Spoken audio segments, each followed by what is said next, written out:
नमस्कार दोस्तों। आज के इस वीडियो में हम भगवद गीता के दूसरे अध्याय की 72वें श्लोक के बारे में चर्चा करेंगे। इस श्लोक में हमें जीवन के गूढ़ रहस्यों को समझने का एक अनमोल ज्ञान मिलता है।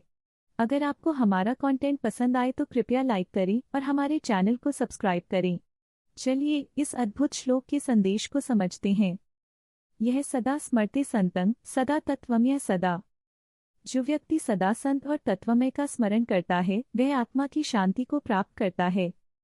भगवद गीता के इस श्लोक में भगवान श्री कृष्ण हमें बताते हैं कि जीवन में वास्तविक सुख और शांति तभी मिलती है जब हम अपने मन को संत और तत्वमय चीजों पर केंद्रित करते हैं।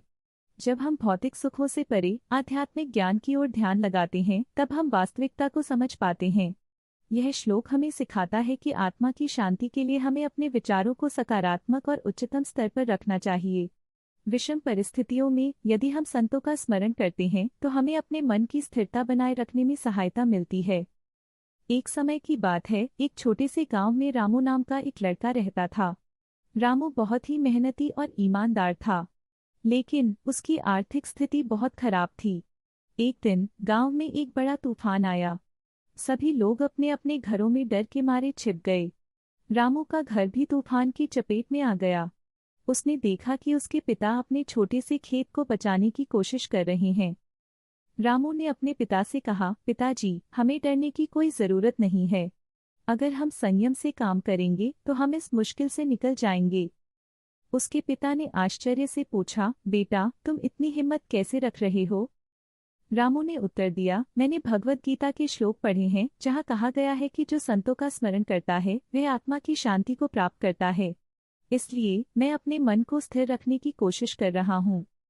इसके बाद रामू ने अपने पिता की मदद की। दोनों ने मिलकर अपने खेत को सुरक्षित रखा। तूफान के बाद गांव के लोग रामू और उसके पिता की बहादुरी की सराहना करने लगे। रामू ने कहा, हमें कभी भी हार नहीं माननी चाहिए।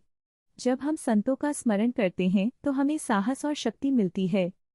इस तरह रामू और उसके पिता ने न केवल अपने खेत को बचाया बल्कि गांव के लोगों को भी प्रेरित किया।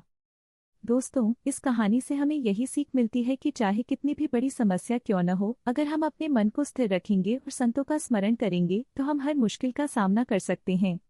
अगर आपको यह कहानी पसंद आई हो तो कृपया लाइक करें और हमारे चैनल को सब्सक्राइब करें। आगे भी ऐसे अद्भुत कंटेंट के लिए जुड़े रहें।